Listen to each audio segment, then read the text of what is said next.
আর বাংলাদেশে একটা জায়গা যেখানে নিরাপদে কাঁচা খাওয়া যায়, তারপর পুলিশ পাহাড় দিয়ে কাঁচা খাওয়া, হয়তো পুলিশ দাঁড়িয়ে আছে। এটা ইমামের ঘর, এটা হানিফের ঘর, এটা ইনুর ঘর। নাম যদিও নেই, আমার মনে হয় আল্লাহ নাম দিয়ে দিতে পারত। বাংলাদেশে যতগুলো রাজনৈতিক দল আছে, যেই দলে কোরআন নেই, কোরআনের কর্মসূচি নেই, ওই দল যদি আমার বাবাও কায়েম করে, ও দলে আমি নেই। যেখানে নেই ওখানে ভালো হওয়ার নিয়ত গেলে আল্লাহ খারাপ বানিয়ে দেয়। এর একেবারে বাস্তব প্রমাণ কুষ্টিয়া লালনের বাজার। মানুষ কিন্তু আপনাদের এলাকা থেকে ভালো হওয়ার নিয়তে যায়, বউ ছেলে মেয়ে বেটার বউ সব নিয়ে চলে যাচ্ছে।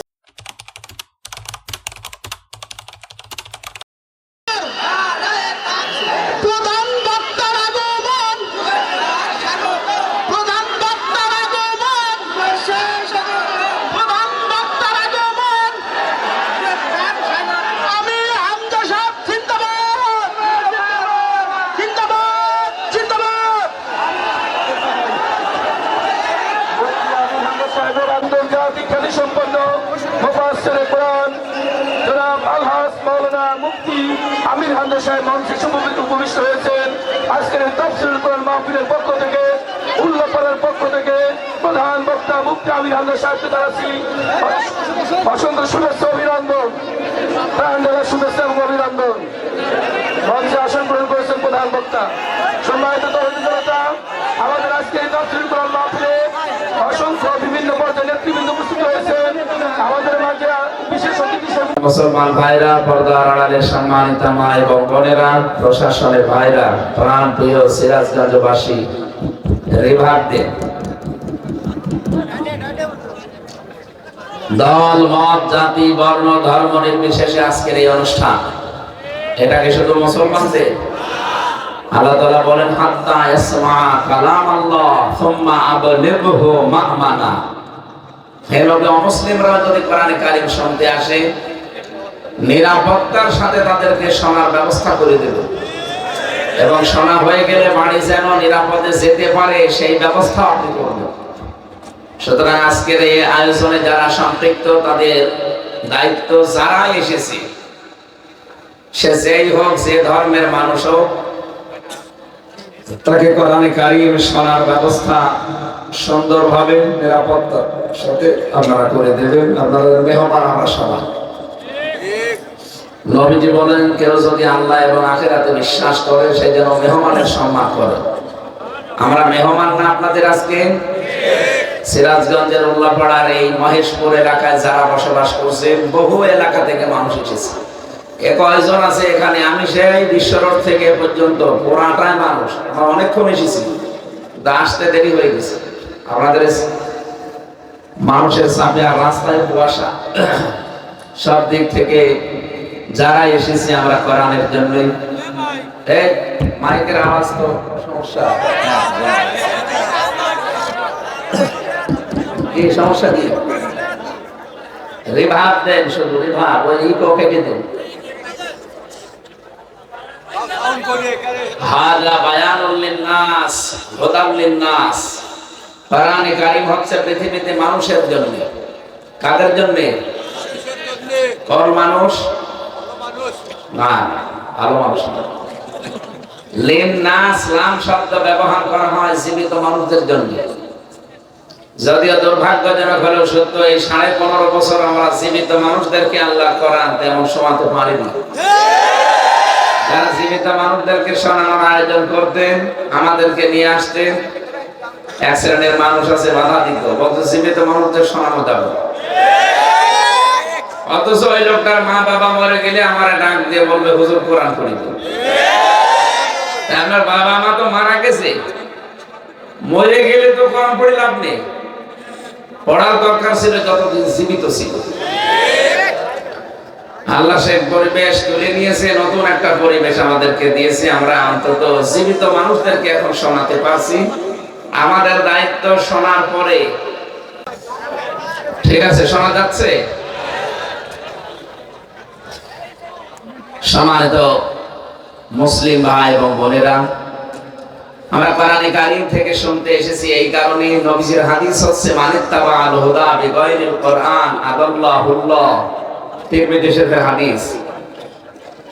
কোন মানুষ যদি কোরআন বাদ দিয়ে পৃথিবীর কোন জায়গায় যায় আর তার নিয়ত যদি ভালো থাকে যে আমি কিন্তু ভালো হওয়ার জন্য যাচ্ছি, কিন্তু সেখানে যদি কোরআন না থাকে, কোরআনের কর্মসূচি না থাকে, নবীজি বলেন আদাল্লাহুল্লাহ শব্দটা বাবে ইফাম থেকে এসেছে।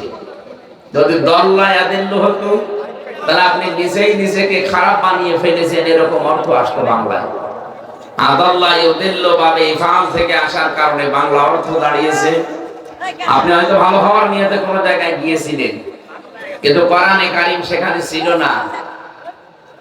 আপনার নিয়ত যতই ভালো থাকুক, কোরআন নেই আপনি গেলেন কেন? এই জন্য আল্লাহ নিজে দায়িত্ব নিয়ে আপনাকে গোমরা বানিয়ে দেবে।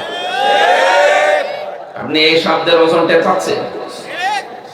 হেদায়েত দেওয়ার একচ্ছত্র মালিকানা হামজা আর আলোচনা বলেন কোন নবীর হাতেও আল্লাহ দেয় না। এই জন্য নবীজি নিজের আপন চাচাকেও মুসলমান বানাতে পারবে। এটা শুধুমাত্র আল্লাহ নিজের হাতে রেখে দিয়েছে। নবীজি শব্দটাও ঠিক ওইভাবে চয়ন করলেন, আদাল্লাহুল্লাহ। আল্লাহ নিজে তাকে খারাপ বানিয়ে দেবে, গোমরা বানিয়ে দেবে, পথভ্রষ্ট বানিয়ে দেবে।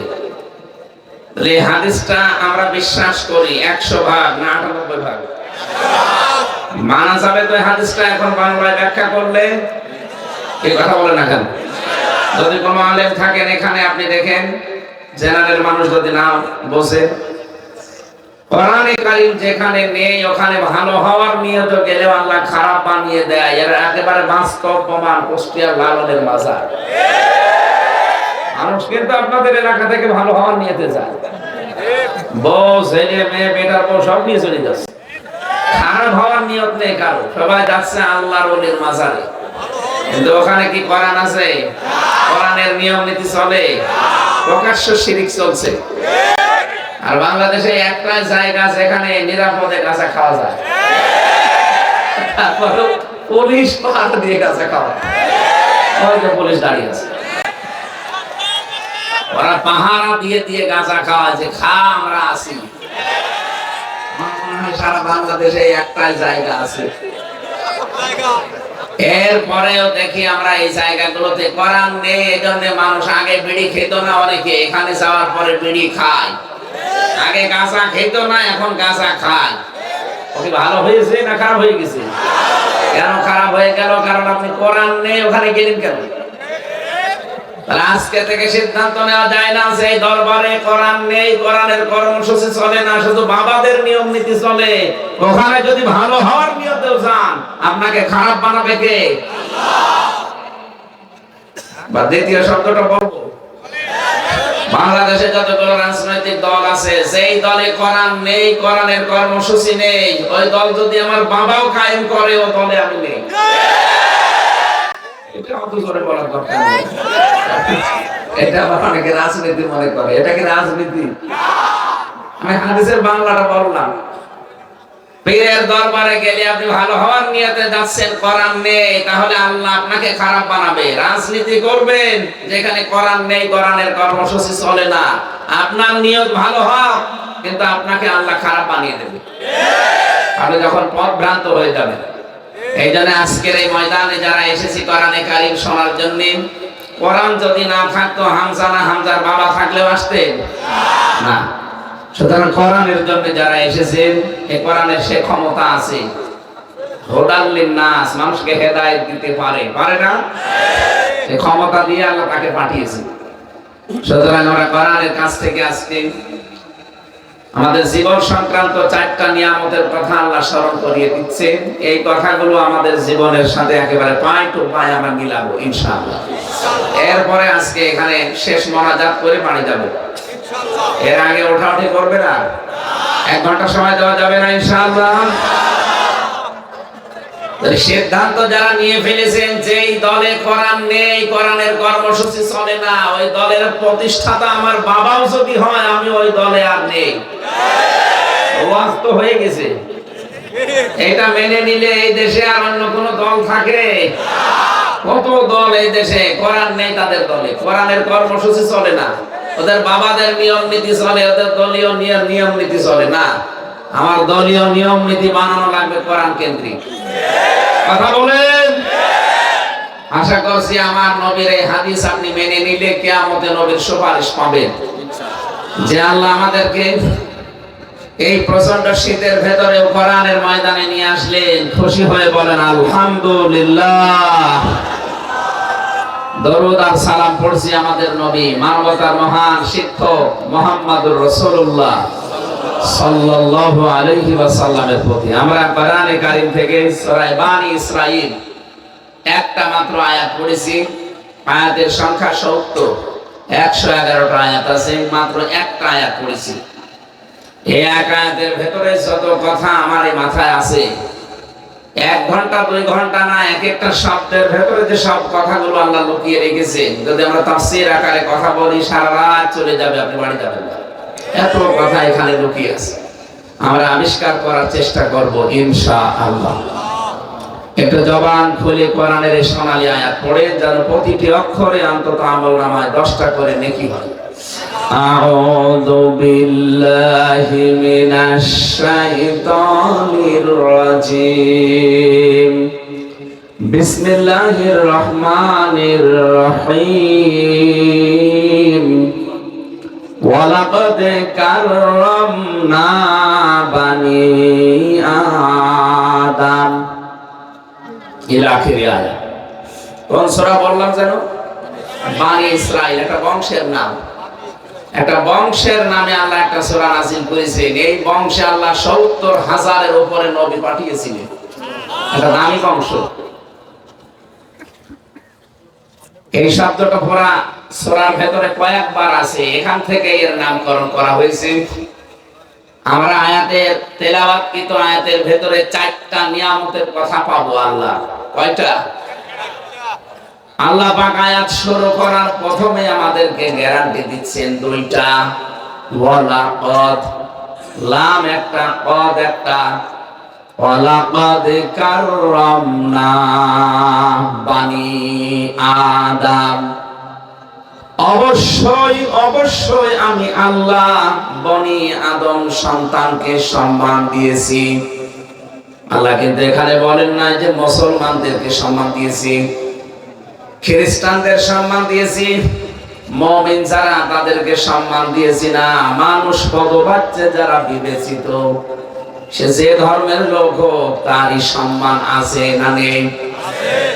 4,500 ধর্মের মানুষ এখন পৃথিবীতে বাস করছে, 257টা রাষ্ট্র আছে। যদিও সামনে আমার মনে হচ্ছে রাষ্ট্রের সংখ্যা আরো 6টা বাড়বে। 7 সিস্টার ভেঙে গেলে কাটসাট কথা বলছে, 7 সিস্টার ভেঙে যাবে। আপনি দেখছেন না আজকে সারাদিনের ভেতরে খোঁজ রেখেছেন কি হয়েছে? চীন ওদিকে অন্তত একটা প্রদেশ ওরা থাবা দিয়েছে।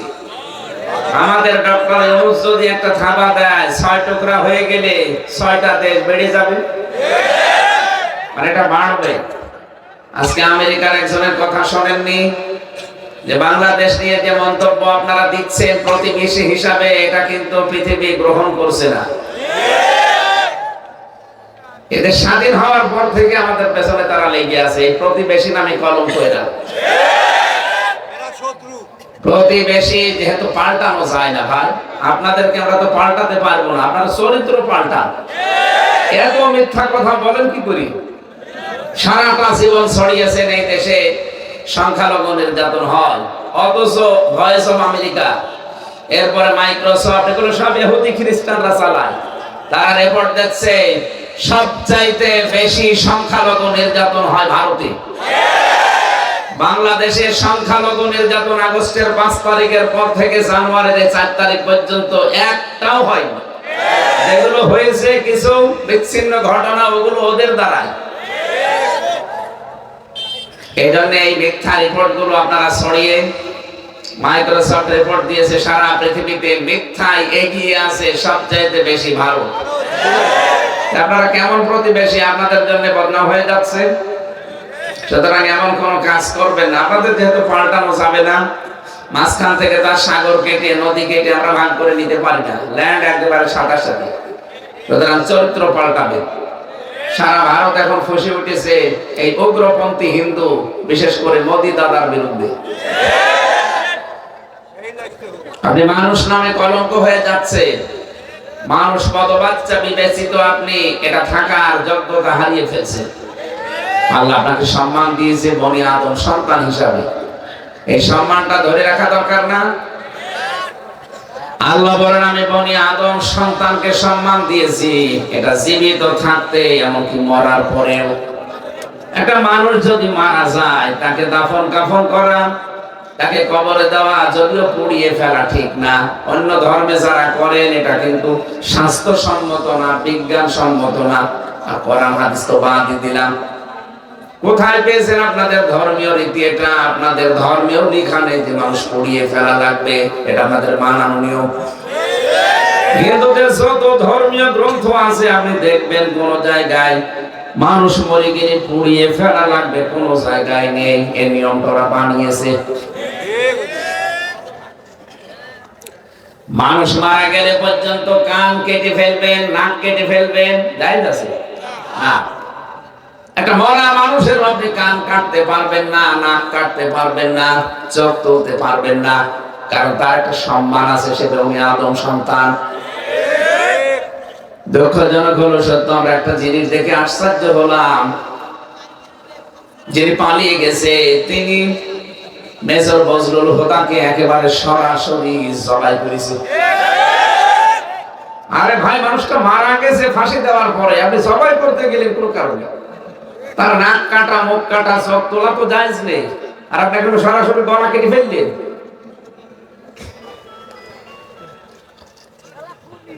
মানুষ ইবাদত করবে আল্লাহ ওই দিন পর্যন্ত, ওয়াবুদ রাব্বাকা হাত্তা ইয়াতিয়াকাল ইয়াকিন, যতদিন পর্যন্ত ইয়াকিন না আসে। এখানে ইয়াকিন মানে মৃত্যু, ইয়াকিন মানে কি? যতদিন মরণ না আসে ইবাদত থেকে আপনি পরিত্রাণ পাবেন না। করাই লাগবে আপনাকে ইবাদত, মাস্ট বি, আপনাকে ইবাদত করে যাওয়া লাগবে মরণ পর্যন্ত। এরপরে আপনারা দায়িত্ব নেই, মরে যাবেন, দায়িত্ব শেষ। দায়িত্ব এবার পালন করবে দুনিয়ার জীবিত যারা, তারা যদি আপনাকে কবরে না দেন, তারা যদি আপনাকে জানাজা না করায়, মাটিতে না দেয়, তাহলে তারা গুনাহগার হবে। কথা বলে না কেন? আমার দায়িত্ব কোন পর্যন্ত? মরণ। কোন পর্যন্ত? মরণের আগ পর্যন্ত আমার যে সম্মান মর্যাদা আছে, মরণের পরও আমার সম্মান মর্যাদা আছে, কারণ আমি আদম সন্তান। এদের সম্মান নিয়ে সিনেমিনি খেলবা না, কারণ এদের সম্মান আমি দিয়েছি। কি দেখলাম আমরা এই 53.5 বছর হয়ে গেল এদেশে আদম সন্তানের কোন সম্মান নেই। এদের সম্মান নিয়ে সিনেমিনি খেলা হয়। কথা বলে না কেন? কোরআনে কারীমের ভেতরে আমি পড়েছি, কোন জালেম যদি পৃথিবীর ক্ষমতায় বসে, সে 4 প্রকার কাজে হাত দেয়। এটা আছে সূরা নামলের ভেতরে 34 নম্বর আয়াত। ক্বালাতি ইন্নাল মুলুকা ইযা দাখালু ক্বারিয়াতান আফসাদুহা ওয়া জাআলু আ'ইজ্জাতা আহলিহা আদিল্লা ওয়া কাযালিকা ইয়াফআলুন। বলেন আল্লাহু আকবার। রানী বিলকিস এই কথা বলেছিল, বিলকিস রানীর কথা এটা। ক্বালাত, এখানে ক্বালা দেয়নি, আল্লাহ ক্বালাত দিয়েছে, এটা মহিলার কথা। ইন্নাল মুলুকা ইযা দাখালু ক্বারিয়াতান আফসাদুহা, সে তার পরিষদ বর্গ, সভাসদ বর্গ, মন্ত্রী বর্গ যারা আছে তাদেরকে ডাক দিয়ে বলেছিল, দেখো কোন জালিম বাদশা যদি কোন এলাকা দখল করে, কয়েকটা কাজ সে হাতে নেয়। 1 নম্বরে আফসাদুহা, সেখানে বিশৃঙ্খলা সৃষ্টি করে। 2 নম্বরে ওয়াজালু ইজ্জাতা আহলিহা দিল্লাহ, সেখানকার সম্মানিত যারা আছে তাদেরকে সে অপমান করে। আমরা দেখতে পেলাম এই 15.5 বছরে 2টা কাজ বেশি হয়েছে।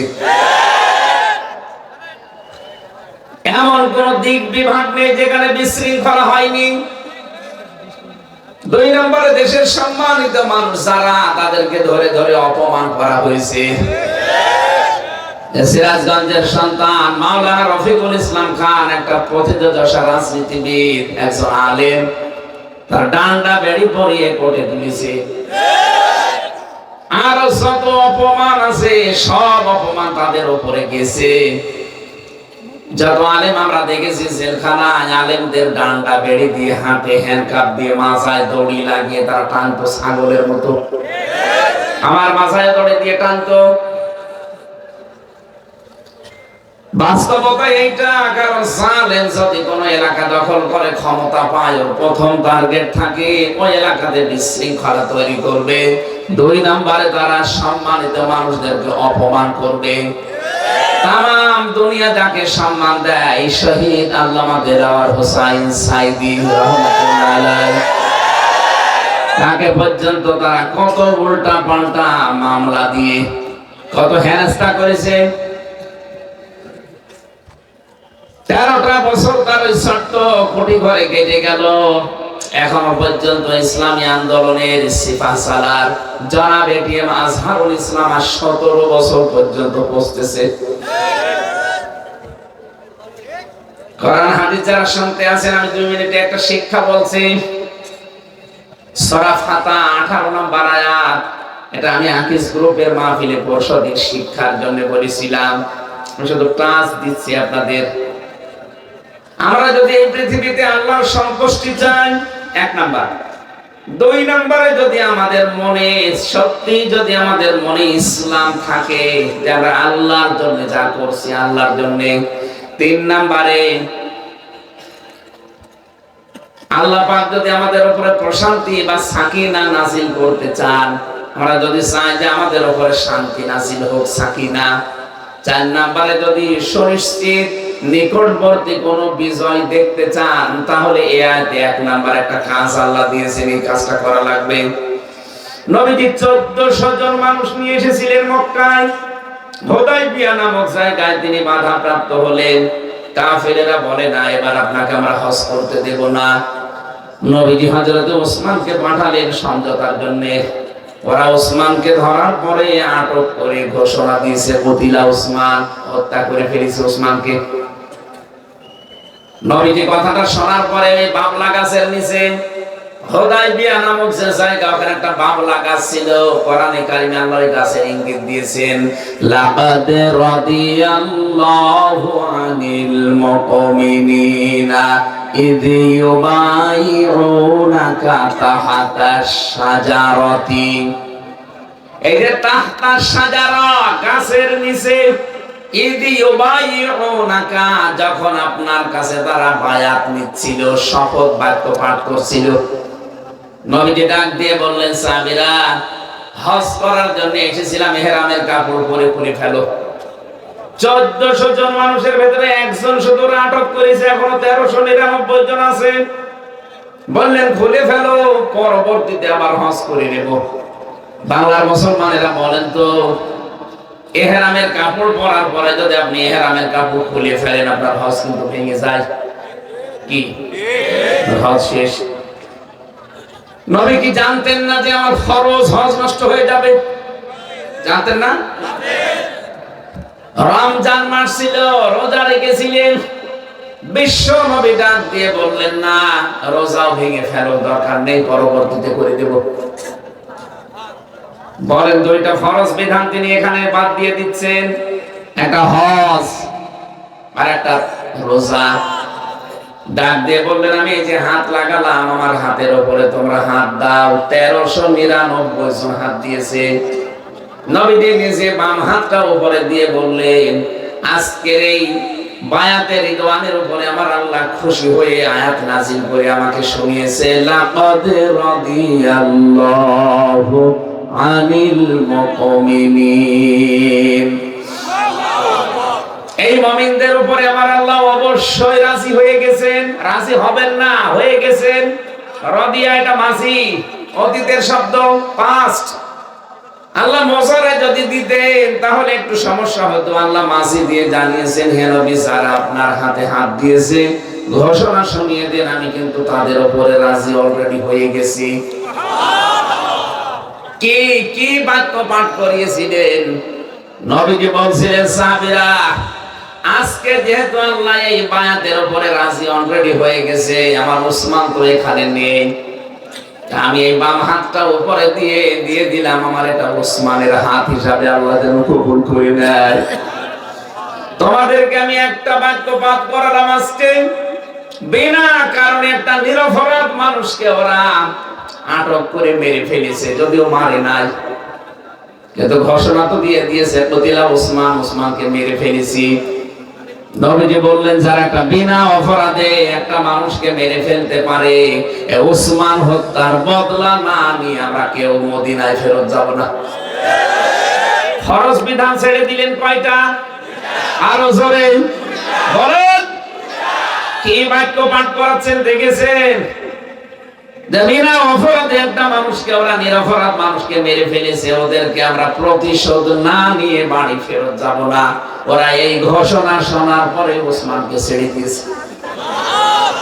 15.5 বছরে যত মানুষকে বিনা অপরাধে আটক করে রাখা হয়েছিল, যত মানুষকে খুন গুম আয়না ঘরে রেখে জীবনটা শেষ করে দিয়েছেন, সত্যিই যদি আমরা আল্লাহর সন্তুষ্টি চাইতাম, যারা মন থেকে ফালিমা মাফি কুলুবিহিম, এর পরের শব্দ এটা, হে নবী, এরা কিন্তু যা করছে আপনার হাতে হাত দিয়ে লোক দেখানোর জন্য না, মন থেকে করছে।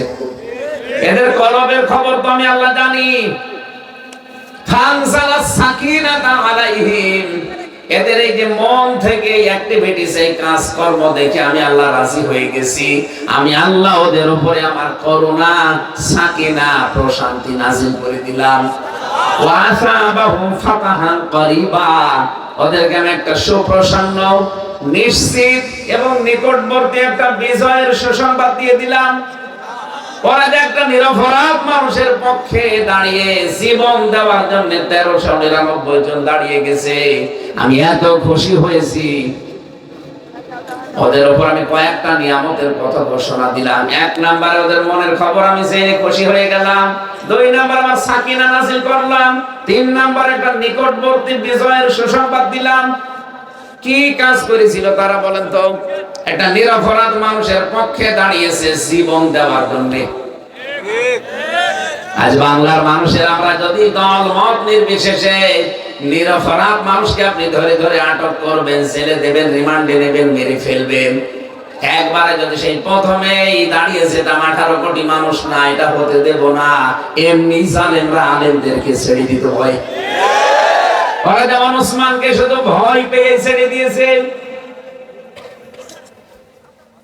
আমার তো মনে হয় এখন বাংলাদেশের জন্য সবচাইতে বড় দায়িত্ব, যারা ইমানদার দাবি করে, যারা আল্লাহর সন্তুষ্টি চান, যতগুলো মানুষ বিনা কারণে 17 বছর জেল খাটে, তাদের পক্ষে একটা আওয়াজ অন্তত তোলা দরকার যে তাদেরকে মুক্তি করা না পর্যন্ত বাড়ি যাব না। কথা বলুন। আব্দুল সালাম পিন্টু সাহেব যদি 17 বছর পরে ছাড়া পায়, গিয়াসউদ্দিন মামুন সাহেব যদি 17 বছর পরে ছাড়া পায়, লুৎফুজ্জামান বাবর যদি 17 বছর পরে ছাড়া পায়, জনাব এটিএম আজহারুল ইসলাম কেন 17 বছর পর মুক্তি পাবে না? বলতে পারেন ওনার মামলা কি? মামলা কিসের? ওদের তো বানানো ট্রাইব্যুনাল, বানানো বিচারপতি, বানানো রায়, বানানো সাক্ষী, সবগুলো যখন ওদের বাতিল হয়ে যাচ্ছে, ওদেরটা ধরে রাখা লাগবে কোন কারণে? কথা বলেন। যদি ধরে রাখতেন তাহলে আব্দুল সালাম পিন্টুকে আপনি মুক্তি দিলেন কি করে? লুৎফুজ্জামান বাবরকে মুক্তি দিলেন কি করে?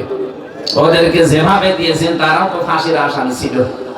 ওদেরকে যেইভাবে দিয়েছেন আমরা 18 কোটি মানুষ ওই 1399 জনের মতো আজকে সিদ্ধান্ত নিয়ে যাব, এটিএম আজহারুল ইসলামকে মুক্তি না দেওয়া পর্যন্ত আমাদের মুক্তি নেই। আমরা আল্লাহর সন্তুষ্টি চাই না? সন্তুষ্টি এই জায়গায় আল্লাহ রেখে দিয়েছেন। একটা নিরপরাধ মানুষ বছরের পর বছর ধুকে ধুকে মরবে মানে আমাদের কিছুই করার নেই, হাত পা গুটিয়ে বসে থাকবো না। যেখানে যতটুকু যার অবস্থান আছে ওই জায়গা থেকে ইমানের দাবি অনুযায়ী আপনাকে প্রতিবাদ করা লাগবে। নবীজি যেমন একটু খালি শক্ত হয়েছিলেন, ওরা ভয়তে ছেড়ে দিয়েছে। আমরাও মনে হয় এরকম কিছু করলে বাংলাদেশে বহু নিরপরাধ মানুষ বিনা কারণে বছরের পর বছর জেলে আছে, বিভিন্ন জায়গায় কষ্ট পাচ্ছে। এই যে চাঁদাবাজি যারা করেন তাদের কারণে অনেকে জিম্মি হয়ে আছে। এই শক্ত হলে এমনিতে ভয় পেয়ে জালেমরা চুপসে যাবে। যে কথাটা বলার জন্য পর্যন্ত এসেছিলাম, জালেমরা যদি ক্ষমতা পায়, বিলকিস রানী শোনাচ্ছে তার সভাসদ বর্গদেরকে যে সুলাইমান নবী বোঝাতে চাচ্ছে সে একজন জালেম। উনি যদি আসে তাহলে ফিতনা সৃষ্টি করবে, ফাসাদ সৃষ্টি করবে, আর সম্মানিত তোমরা মানুষ যারা তাদেরকে ধরে ধরে অপমান করবে। তার মানে এ দেশে যারা এই কাজগুলো করলেন আপনি বিশ্বাস করতে পারেন আপনি একজন জালেম। কথা বলে দেখেন, আগামীতে যারা আসবে তারা যেন বিশৃঙ্খল কোন পরিবেশ তৈরি না করে। আলা তুফসিদু ফিল আরদি বাদা ইসলাহিহা, সংশোধন হয়ে যাওয়ার পরে, শান্ত হয়ে যাওয়ার পরে অশান্ত করার জন্য যারা চেষ্টা করবে ওরা আল্লাহর টার্গেট। জালেম যেমন আল্লাহর টার্গেট।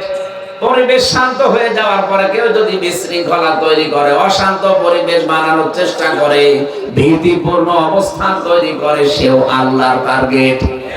ভালোই তো চলছিলাম আমরা, হঠাৎ করে আপনি কোথা থেকে নতুন নিয়ম চালু করে দিলেন সারা দেশে। এখন একযোগে বিভিন্ন জেলায় চলছে চাঁদাবাজি। এটা আতঙ্ক না? বলে দেখেন, গত পরশুদিন গাইবান্ধার জজের কাছে পর্যন্ত 50 লাখ টাকা চাঁদা চেয়েছে একজন। নিজেরা দোষ করে। এই কয়দিন আগে, 4-5 দিন আগে নারায়ণগঞ্জের বন্দরে, এতে 3-4 দিন আগে ঝিনাইদহের শৈলকুপায় নিজেরা কাজ কারবার করবেন, একটা নিরপরাধ মানুষের উপরে দোষটা চাপিয়ে দেবেন। এ জাতি এখন আর আগস্টের 5 তারিখের আগে নিয়ে 5 তারিখ পার হয়ে গেছে। কালো চশমা আমাদের চোখে এখন আছে, এখন একেবারে ফকফকা দেখতে পাচ্ছি। জাতিকে কিন্তু আর পাগল ভাববেন না। সুতরাং আমরা যেন সাবধান হয়। আর গোয়েন্দা বিভাগের রিপোর্ট জানেন, আমি কয়েকদিন আগেও কথা বলেছি, তারা বলছিল যে সব আমাদের নখদর্পণে আছে, আমরা দেখছি এদেশে কে কেমন কাজ করে। আপনি মনে করছে যে আমি নারায়ণগঞ্জের বন্দরে চাঁদা চেয়েছি, রাত্রে কেউ জানে না, কে বলেছে জানে না। আপনি পায়খানায় বসে কি করেন তাও তারা দেখতে পায়, এমন কিছু তাদের হাতে আছে। আমি তো নিজে রিমান্ডে দেখেছি, আমার ম্যাডাম কথা বলেছে কোথায় সে সাতক্ষীরায় একজনের কাছে যে এই কাজটা করলে কেমন হয়। ওরা ভিডিও আকারে আমার রিমান্ডে দ্বিতীয় দিন দেখাচ্ছে, এই দেখেন। আপনি বলেন যে কিছু না দেখেন তো, আপনি যেখানে চা করছেন এখন তো আরো উন্নত। এই জন্য সাবধান, ওরা কিন্তু সব পর্যবেক্ষণ করছে, সব দেখতে পাচ্ছে কে কি করে। আপনি নিজের পায়ে এখন নিজে কোড়াল মারবেন না। বারবার ভিডিও বার্তা পাঠাচ্ছে, দেখছেন না যে থামেন থামেন, আর কত।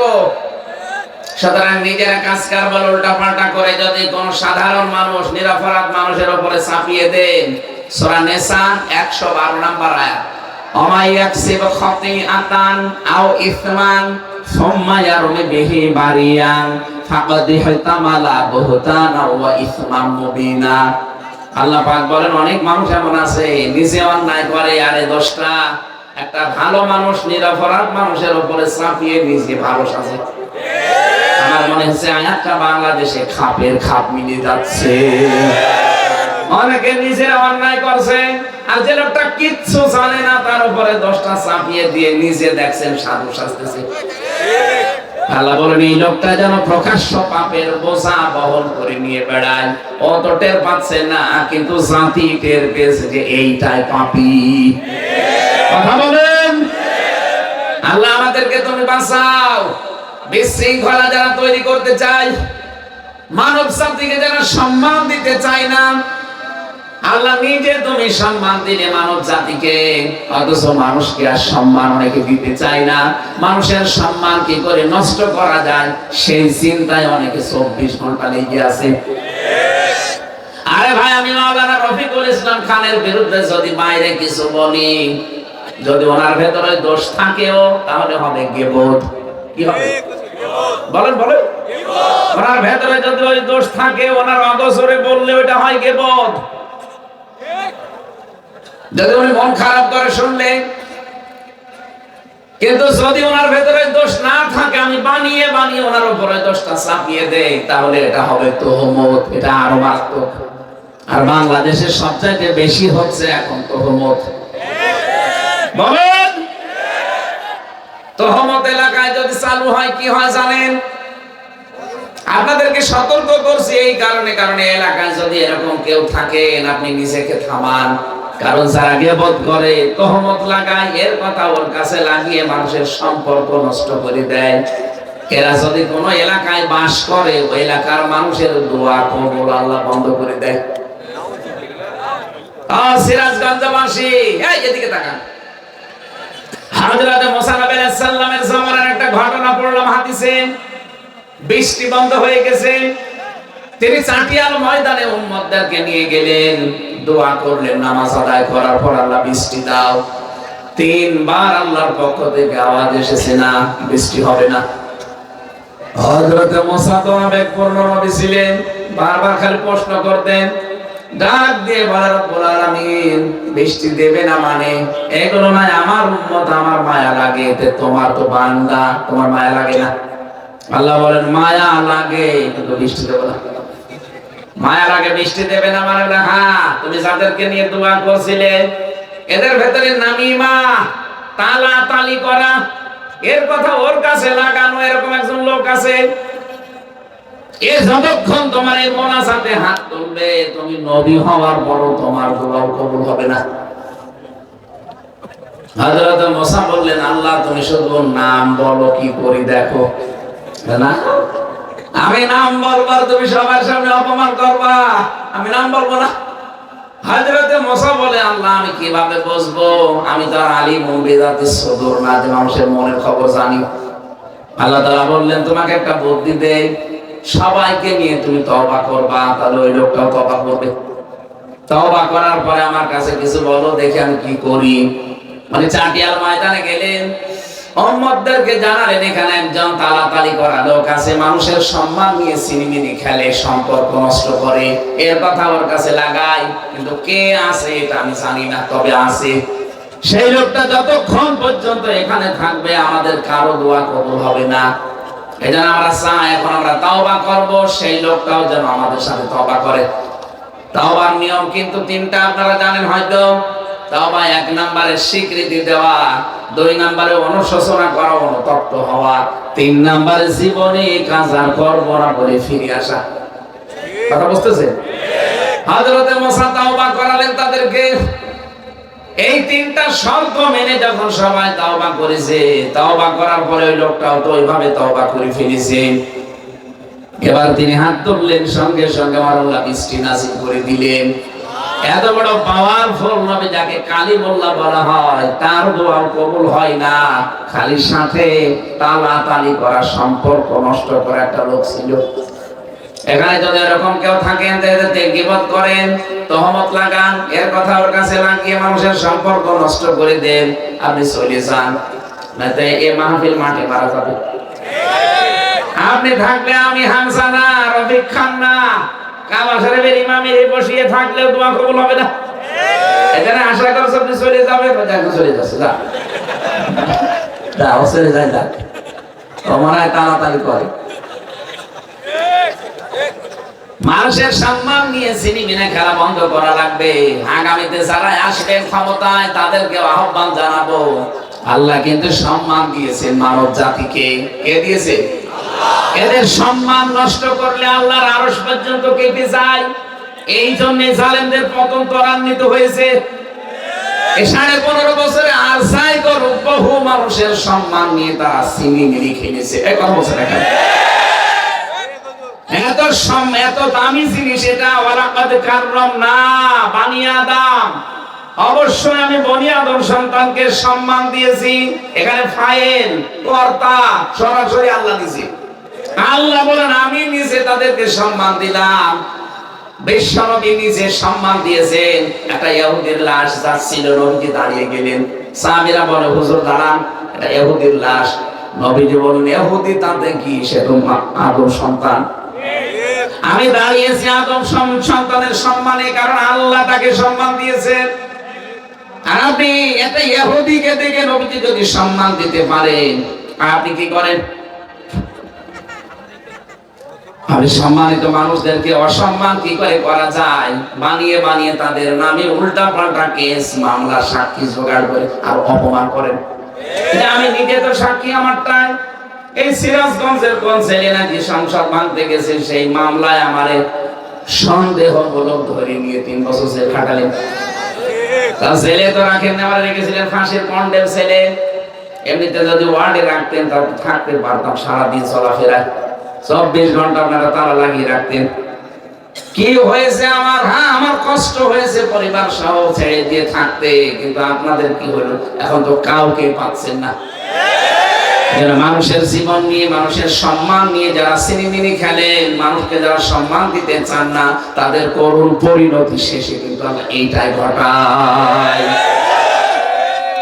সূরা নমলের ভেতরে পাবেন 19 নাম্বার পারা 20 নাম্বার পৃষ্ঠা 7 নাম্বার লাইনের 52 নাম্বার আয়াতে আছে, ফাতিলকা বুয়ুতুহুম খাবিয়াতাম বিমা যালামু ইন্না ফি যালিকা লায়াতাল লিকাউমি ইয়ালামুন।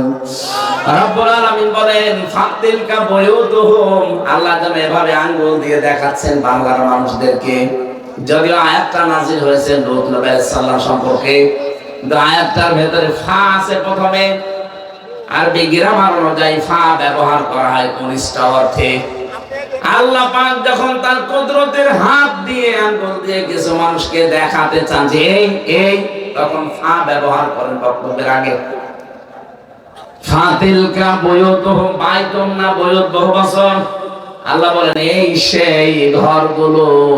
আল্লাহ যেন আঙ্গুল দিয়ে দেখাচ্ছেন এই সেই ঘরগুলো। এটা ইমামের ঘর, এটা হানিফের ঘর, এটা ইনুর ঘর। নাম যদিও নেই, আমার মনে হয় আল্লাহ নাম দিয়ে দিতে পারত। এখন যদি আয়াত নাযিল হতো নাম দিত। এই সেই তানভীর আরাফাতের ঘর, তানভীর ইমাম। এই সেই ঘরগুলো। কেন এই ঘর কি খাওয়াবিয়াতান, জনশূন্য করে দিয়েছি। আপনি হানিফের বাড়ি যান কুষ্টিয়ায়, ওটা এখন টয়লেট হয়ে গেছে। হ্যাঁ, 4-5 জন একসাথে যায়, কেউ এদিকে কেউ এদিকে কেউ এদিকে, মনে হচ্ছে যে জামাত পক্ষ টয়লেট চলছে। এমনিতে আল্লাহ এটা করেনি। আল্লাহ বলেন বিমা যালামু, এদের জুলুমের কারণে আমি এটা করেছি।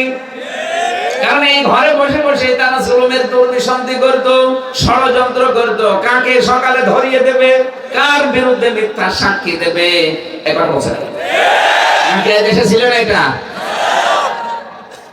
সারা দেশের অবস্থায় আমি দেখছি 630টা থানায় আমি গেলাম এবছরে, প্রায় জায়গায় যে দেখি জালেমদের বাড়ি ঘর সব একই অবস্থা। আল্লাহ তাআলা বলেন ফাকুতিয়া দাবিরুল কওমিল্লাযিনা যালামু, কুতিয়া এটা মজুর, এর ফাইল জালামি। জালেমদের শিকড় গড়ে বাড়ি ঘর সব ধ্বংস হয়ে গেছে। কে করেছে? ফাইল যেহেতু জানা নেই, কেউ জানে না। আরিফ সাহেবের বাড়ি দেখেন পায়খানার প্যান পর্যন্ত মানুষ খুলে নিয়ে চলে গেছে, কিন্তু কে নিয়েছে কেউ জানে না। সেদিন গিয়েছিলাম কিশোরগঞ্জে, সব চাইতে বড় বাড়ি যেটা জালেমদের দুর্বিসন্ধি হতো, যেখানে বসে বসে, যেখানে আয় মানে সেই টর্চার সেল পাওয়া গেছে, ওই ঘর এখন দেখলাম উজাড় গৃহ হয়ে গেছে, পরিত্যক্ত। এখন ড্রাইভার গাড়ি থামিয়েছিল, আমি দেখলাম 4-5 জন ঢুকতেছে পোশাক করার জন্য। এ পর্যন্ত আল্লাহ জালেমদের শেষ করে দিয়েছেন। পরেরটা আমাদের জন্য না, পরের আয়াত বলবো না। সূরা নম্বর 52 নাম্বার আয়াত, বাড়ি যে মিলিয়ে দেখবেন বাংলা তাফসীরে। ইন্না ফি যালিকা লায়াতাল লিকাউমি ইয়ালামুন। রব্বুল আলামিন বলেন এখানে লামে তাকিদ আছে। এই এদিকে তাকান, অবশ্যই এর ভেতরে শিক্ষা আছে। যারা জ্ঞানী তাদের জন্য কি শিক্ষা? আমাদের জালেমদের এত বড় বিশাল বিশাল শিকড় যদি আল্লাহ কেটে তাদের বাড়ি ঘর পর্যন্ত শ্মশান বানিয়ে দিতে পারে, আগামীতে যারা এই চিন্তায় আছেন যে চেয়ার আগে পাই, এই চিন্তা করে যদি কেউ জুলুম করা শুরু করেন 5 বছর পরে আপনার বাড়িও বড় টয়লেট হয়ে যাবে। এই ধরনের চিন্তা ভাবনা করে জীবন চালাবেন। আপনি কি মনে করেছেন আপনাকে কন্ট্রোল করার কেউ নেই? আল্লাহ বনি আদম সন্তানকে যেহেতু সম্মান দিয়েছেন, তার সম্মান রক্ষা করে চলবেন। আপনার আদর্শের বাইরে গেলে তার সম্মান নষ্ট করবেন কোন কারণে? আজ কত উল্টা পাল্টা দোষ আজ ইসলাম পন্থীদের উপরে চাপিয়ে তাদের সম্মান নষ্ট করার ঘৃণ্য খেলায় লেগেছে অনেকে। আশা করছে আপনারা থামবেন, নাই তো জাতি কিন্তু সব বুঝে। বললাম এখন আর চশমা চোখে নেই, চশমা এখন খুলে ফেলেছে। হা করলে হাসাদা নাই হালসা কি? আমরা এই জন্য আপনাদের সতর্ক করছি, আমরাও সতর্ক হচ্ছি। সামনে যারা আমরা আদম সন্তানকে আল্লাহ নিজে সম্মান দিলেন, আপনি সম্মান দেবেন না মানে? পৃথিবীর এই জমিনে আদম সন্তান সবচেয়ে বেশি, আমি যতগুলো দেশের ঘটনা জানি, চীন, ভারত, ইন্দোনেশিয়া আর বাংলাদেশ, তামাম দুনিয়ায় সবচাইতে বেশি মানুষ বাস করে এই দেশগুলোতে, আর সবচাইতে বেশি বাস করে এই বাংলাদেশে। অল্প জায়গার ভেতরে এত মানুষ সন্তান আল্লাহ দিয়েছেন। পৃথিবীর অন্যান্য রাষ্ট্রের দিকে তাকান, এখন মানুষ হলে তাদেরকে টাকা পয়সা দেওয়া হয়। জাপানে জনসংখ্যা কমে যাচ্ছে, আর আমাদেরকে আল্লাহ ক্ষমতা একটু বেশি দিয়েছে, আমাদের আর টাকা পয়সা দেওয়া লাগছে না। এতটুকু জায়গায় এত মানুষ বাস করে পৃথিবীর কোন দেশে আমি পাইনি। চীন অনেক বড় দেশ, ভারত অনেক বড় দেশ, ইন্দোনেশিয়া অনেক বড় দেশ, বাংলাদেশ একেবারে এতটুকু জায়গায় 18 কোটি মানুষ আমরা এখন। সৌদি আরব বাংলাদেশের সাথে 14 ডবল বড়। কত? আমেরিকা বাংলাদেশের সাথে 59 ডবল বড়। 59টা বাংলাদেশ জোড়া দিলে যত বড় হবে এক আমেরিকা একা এত বড়, কিন্তু জনসংখ্যা এ দেশের মতো এত ঘন না। আল্লাহ পাক আমাদের জনসংখ্যা দিয়েছেন, এটা জনসম্পদে পরিণত করা লাগবে। আর জনসম্পদে পরিণত করার জন্য পরের এই 3টা বিষয় আমাদের মানা লাগবে। রব্বুল আলামিন বলেন ফিল বাররি ওয়াল বাহার, জলে স্থলে তোমাদেরকে আমি আল্লাহ ভ্রমণ করার জন্য, চলাফেরা করার জন্য যে বাহনগুলো দিয়েছি, পানিতে এবং আকাশে, এই বাহনগুলোর যে সঠিক ব্যবহার, এই শব্দটা এত গুরুত্বপূর্ণ এখন বাংলাদেশের জন্য। ফিল বাররি ওয়াল বাহার, জলে এবং স্থলে যে যানবাহন গুলো আছে, এই যানবাহন গুলো চালানোর জন্য সঠিক পদ্ধতিতে ব্যবহার করার জন্য কিছু নীতি এখানে আছে, প্রায় 7টার মতো। আল্লাহ রাব্বুল আলামিন প্রথম নীতি দিচ্ছেন, এটা চলতে হবে আমি আল্লাহর নামে।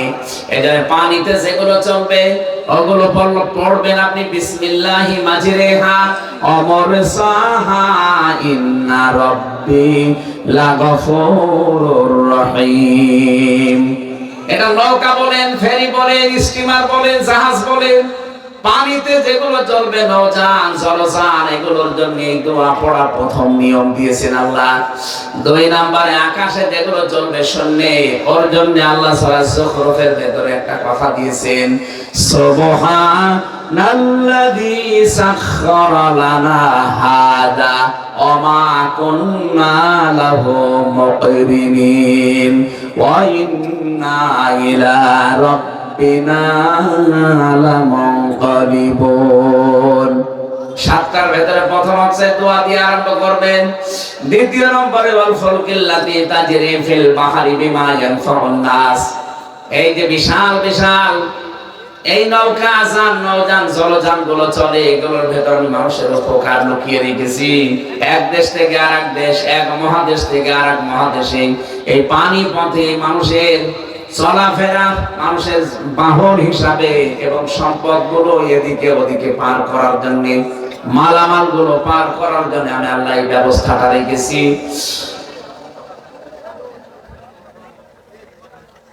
ইয়াখরুজু মিন ইয়াখরুজু মিনহা ইয়াখরুজু মিনহুমাল লু'লু'উ ওয়াল মারজান ফাবিআইয়ি আলা'i রাব্বিকুমা তুকাযযিবান ওয়া লাহুল জাওয়ারিল মুনশাআতু ফিল বাহরি কাল আ'লাম। বিশাল বিশাল নৌযান গুলো যে বাহারে সমুদ্রে চলে, এগুলো আমি আল্লাহর নিয়ন্ত্রণাধীন। আমি আল্লাহ পাক এগুলো ভাসিয়ে রেখেছি, পানির উপরে জলের উপরে ভাসিয়ে রেখেছি তোমাদেরকে একটা শিক্ষা দেওয়ার জন্য। তোমাদের জীবন যাত্রার মান যেন উন্নত হয়, জীবন যাত্রার মান যেন সহজ হয়, এখানে এই বিষয়গুলো চলাচলের জন্য সহজ করে দিয়েছি। যে মানুষগুলো দুনিয়ায় চলাফেরা করতে চাও, আমি আল্লাহর নাম নিয়ে চলবা। তোমাদের আন্তর্জাতিক যে ব্যবসা বাণিজ্য গুলো আছে, এই পানির পথে, আকাশ পথে, এগুলো জলযান হিসাবে যেগুলো ব্যবহার করবা, এগুলো আমি আল্লাহর একটা নিয়ামত। দ্বিতীয় নম্বরে নিয়ামতের ঘোষণা আল্লাহ দিয়েছেন, ওয়ারাযাকনাহুম মিনাত তাইয়্যিবাত। জীবন উপকরণের জন্য আমি উত্তম রিজিক তোমাদেরকে দিয়েছি। এই কথাটা ভালো করে খেয়াল করো। এই পৃথিবীতে যত মানুষ আল্লাহ পাঠিয়েছেন, যত নবী আর রাসূল পাঠিয়েছেন, প্রত্যেককে প্রথমে আল্লাহ এই ঘোষণা দিয়েছেন, ইয়া আইয়ুহান নাস পাবেন, ইয়া আইয়ুহার রাসূল পাবেন, ইয়া আইয়ুহাল্লাযীনা আমানু পাবেন। তিন রকম আছে, মানুষের কথা, রাসূলদের কথা, ঈমানদারের কথা। সূরা বাকারার ভেতরে আছে মানুষের কথা আর ঈমানদারের কথা। সূরা নূরের ভেতরে আছে 51 নম্বর আয়াতের ভেতরে রাসূলদের কথা, ইয়া আইয়ুহার রাসূলু কুলু মিনাত তাইয়্যিবাতি ওয়া আমালু সালিহান। হে রাসূলেরা, যেটা খাবা ওটা যেন হালাল হয়। ভালো করে খেয়াল করেন, এখানে শিক্ষা আছে। প্রত্যেকটি রাসূলকে আল্লাহ এই নির্দেশ দিয়েছেন, যা খাবা ওটা যেন হালাল হয়। ঈমানদারকে আল্লাহ ডাক দিয়ে জানিয়েছেন, ইয়া আইয়ুহাল্লাযীনা আমানু কুলু মিন তাইয়্যিবাতি মা রাযাকনাকুম ওয়াশকুরু লিল্লাহ ইন কুনতুম ইয়্যাহু তা'বুদুন। সূরা বাকারা 172 নম্বর আয়াত। যারা ঈমানের দাবি করো তাদেরকে বলছি, আগে হালাল খাও, এরপরে আমি আল্লাহর শুকরিয়া আদায় করো। তাহলে হালাল খাওয়ার কথা আগে, শুকরিয়া আদায় করার, ইবাদতের কথা পরে। আমরা অনেক মানুষ এটাকে উল্টিয়ে ফেলি, আগে আকাম কোকাম করে, উল্টা পাল্টা করে, সম্পদ বিশাল পাহাড় জমায়, এরপরে দরবেশের মতো হজ করে আসি। 36,000 কোটি টাকা আপনি মারিং কাটিং করলেন, এখন যদি 14 বার না 28 বার হজ করেন, আপনার হজ হবে না। আগে টাকাগুলো ফেরত দেন। কত মানুষ এই দেশ থেকে দেখি মানুষের সম্পদ আত্মসাৎ করে, ভাইয়ের জমি ফাঁকি দেয়, বোনের জমি ফাঁকি দেয়, টাকা পয়সা মানুষের মেরে খায়, আর কাবান গিলাপ ধরেছে কানাকাটি করে। আপনি টাকা মারেন কোথায় আর কাঁদেন কোথায়? 6000 কিলোমিটার দূর এখান থেকে কাবা শরীফ। কান্নাকাটিতে করবেন আপনি যেখানে টাকা আত্মসাৎ করেছেন সেখানে। ও ভাইরা, ইবাদতের কথা পুরা কোরআনে কোন জায়গায় আল্লাহ আগে দেয়নি, আগে দিয়েছে হালাল খাবারের কথা। তাহলে হালাল খাবারের পরিবেশ তৈরি করতে হলে বাংলাদেশে এইটার বিকল্প কিচ্ছু নেই। এই বিধান যদি কায়েম না হয়, জীবনও আপনি হালাল খাবার তৈরি করতে পারবেন না। এখানে হাদিস হচ্ছে, মান করাল কোরআনা ফাস্তাযহারাহু, যে ব্যক্তি কোরআন পড়ে আর কোরআনকে ইজহার করার চেষ্টা করে। ইজহার মানে, ইজহারের 27টা অর্থ আছে, কোন জায়গায় পেয়েছি 33টা। ইজহার মানে স্পষ্ট করা, ইজহার মানে প্রকাশ করা, ইজহার মানে দাঁড় করানো, ইজহার মানে কায়েম করা, ইজহার মানে বিজয় করা। তাহলে কোরআন আমরা যারা পড়ি সওয়াবের নিয়তে, আমাদের 2 নাম্বার দায়িত্ব কোরআনকে বিজয় করার জন্য চেষ্টা চালাতে হবে। আল্লাহর নবী বিজয় করার কথা বলার পরে 2টা শব্দ দিয়েছেন, ফাহাল্লা হালালাহু ওয়া হারামা হারামাহু আদখালাহুল্লাহুল জান্নাহ। তাহলে হালালকে হালাল এবং হারামকে হারাম জেনে আপনি ছেড়ে দিতে পারবেন। এজন্য এই বিধান যতদিন কায়েম না হয়, বাংলাদেশে আপনি হালালকে হালাল জানার পরও মানতে পারবেন না, হারামকে হারাম জানার পরও ছেড়ে দিতে পারবেন না। একবার বলেন না কেন? এদেশে এমন অনেক জায়গা নেই যেখানে হালালকে হালাল জানার পরে মানা যায় না। বলেন বলেন, হারামকে হারাম জানার পরও ছেড়ে দেওয়া যায় না। এই যে পুলিশ ভাইগুলো দাঁড়িয়ে আছে, এই গাড়িটা আমার তার ভেতরে 3-4 জায়গায় ধরবে, গাড়ি আটকিয়ে বলবে, হুজুর দোয়া চাই। কিসের দোয়া তো করে আসলাম? বলে না, যে দোয়া নিয়ে আসলেন। এখন 5-6 জন করে যদি ওদের চা খাওয়ার টাকাও দেওয়া লাগে, আমি তো দেই মাঝে মাঝে। বলেন তো 5 জায়গায় যদি ধরে 1000 করে দিল 5000 শেষ। আমার গাড়িটা নিয়ে আসা যাওয়া আরো 5-7 হাজার শেষ। আর কয় টাকা দেন? এখন যে মানুষগুলো এই যে নিয়েছে এদের একা দোষ না, এদের উপর থেকে যে আল্লাহর ওলি আছে তাদের আবার ভাগ দেওয়া লাগবে। এরা যদি নিজেরা ভালো হতেও চায় পারবে না, কারণ উপরে বসে আছে আর এক আল্লাহর ওলি। এইটা বন্ধ করার জন্য এই যে এটার বিধান যদি কায়েম হয়, উনি আর আমাকে ঠেকিয়ে বলবে না দোয়া চায় আর দোয়া আমারে দেবে।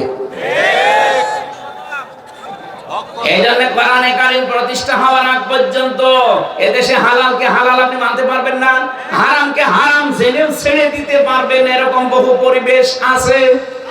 বলেন বলেন, অর্থনীতিতে যান, ব্যাংকিং ব্যবস্থায় কত ব্যাংক চলছে এদেশে। ইসলামী অর্থনীতির ভেতরে মোশারাকা আছে, মোদারাবা আছে, মোরাবাহা আছে, বায়ে সালাম আছে, বায়ে ইস্তিসনা আছে, বায়ে মুআদ্দাল, 28টা নিয়ম নীতি আছে, একটাও আমরা জানি না। তো বাংলাদেশে যদি ইসলামী ব্যাংকিং কারবার যেটা আছে, যাকাত ভিত্তিক অর্থনীতি আমরা কায়েম করে দিতে পারি, তাহলে সোনালী, চৈতালি, রূপালী যত ব্যাংক আছে সব চলবে ইসলামের নিয়মে। আপনি ইসলামী অর্থনীতির পুরাটা তখন আপনার ইবাদত হিসাবে গণ্য হয়ে যাবে। আপনি হালালকে হালাল জেনে মানতে পারবেন, হারামকে হারাম জেনে মাস্ট বি ছেড়ে দিতে পারবেন। অনেকে ভয় দেখানো হচ্ছে যদি ইসলাম এসে যায় এদেশে, তুমি যে লাল পানি খাও খেতে পারবে না, ডাল খাও, তুমি যে একটু বিড়ি খাও, এরপরে আপনি খেতে পারবেন না? পারবেন। এখন যদি এই সিরাজগঞ্জ মহেশপুর যে মসজিদ আছে ওর ভেতরে আপনি নামাজে গেলেন, এই 4 দেওয়ালের মাঝে থাকাকালীন যদি আপনার বিড়ির নেশা আসে, খেতে পারবেন? কেন? আপনার বিবেকে বাধা দেবে, কারণ পরিবেশটা এরকম। কথা বলে না কেন? ওখানে পরিবেশটা এরকম, আপনি বিড়ি খেতে পারবেন না। আর খেতে চাইলে বাইরে যে খাওয়া লাগবে। ইসলাম যদি 56,000 বর্গ মাইলে কায়েম হয়ে যায়, আল্লাহর কসম কোরআন এমন পরিবেশ তৈরি করে দেবে মসজিদের মতো, আপনার বিড়ি খাওয়ার নেশা আসলেও খেতে মনে চাইবে না, ঘৃণা জন্মিয়ে যাবে। আপনার ডাল খেতে মনে চাইবে না, লাল পানি খাওয়ার মনই আসবে না, কারণ পরিবেশই ওইরকম। সবাই চলছে আল্লাহর বিধান মতো, আপনি একা উল্টা পাল্টা চলতে পারবেন না।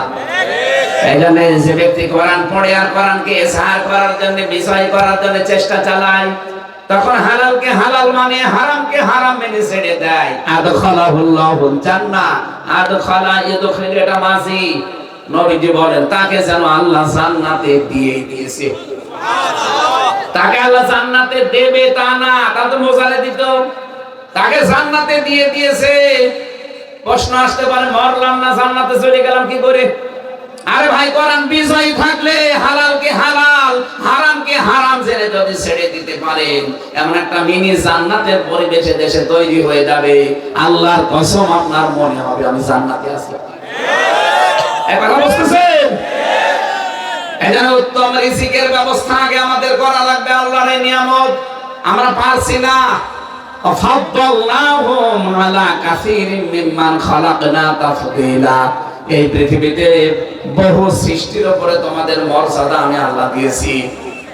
যত সৃষ্টি আপনি দেখতে পান 18,000 মাখলুকাতের উপরে, সবার ভেতরে আল্লাহ আশরাফুল মাখলুকাত আমাদের বানিয়েছেন।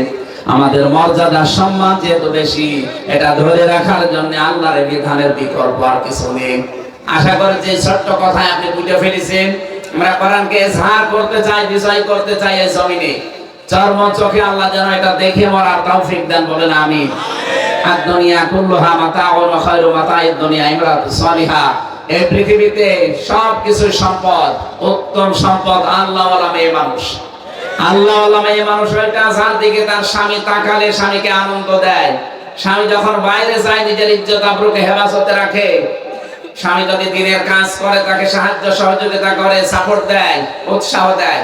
স্বামী যেটা পছন্দ করে জীবন থাকতে ওটা মেনে নেয়। আল্লাহ আমাদের মেয়েদেরকে এই 4টা কাজ করে হযরতে খাদিজাতুল কুবরার সাথে জান্নাতবাসী হওয়ার তৌফিক দিন, আমিন। আর 12টা 5 এখন তাহাজ্জুদের সময়। আমি মুনাজাতের মাধ্যমে আজকে শেষ করে দিচ্ছি। আল্লাহুম্মা আমিন। লা ইলাহা ইল্লা আনতা সুবহানাক ইন্নী কুনতু মিনাজ জালিমিন। রব্বুল আলামিন, রাত 12টা পার হয়ে গেছে। যেভাবে তোমার বান্দা বান্দিরা বসে আছে আর আমি যেভাবে আরম্ভ করেছিলাম, তাহলে সারা রাত বললেও তোমার বান্দারা চলে যেত না। যেহেতু তাহাজ্জুদ পড়া লাগবে, সামনে ফজরের নামাজ আছে, সকালে কর্মজীবন আছে, এজন্য আমরা শেষ করে দিয়েছি। যতটুকুই বলেছি আল্লাহ জীবনে তুমি আমল করার তৌফিক দাও, সওয়াবগুলো তুমি কোটি কোটি করে বাড়িয়ে দাও। এই মহেশপুর এলাকায় মাটির নিচে যারা ঘুমিয়ে আছে এদের কবরে তুমি সওয়াবগুলো পৌঁছিয়ে দাও। যে মাদ্রাসার উদ্যোগে আজকের এই আয়োজন কি সুন্দর করে তারা সাজিয়েছে, আল্লাহ তাআলা প্রায় 1.5 কিলোমিটার তারা কোরআনে কারীমকে বিউটিফাই করে দিয়েছে অনুষ্ঠানটা। এদের জীবনটাও তুমি এভাবে সৌন্দর্যমণ্ডিত করে দাও। তোমার হাবিব জানিয়েছে কোরআনের জন্য যদি কেউ কিছু করে আল্লাহ ওইটার হিসাব নেয় না। আজকের এই সুন্দর আয়োজনে যে যেভাবে টাকা পয়সা দিয়েছে, খরচ করেছে, আল্লাহ এদের জীবনের এই হিসাব তুমি আর কোনোদিন নিও না।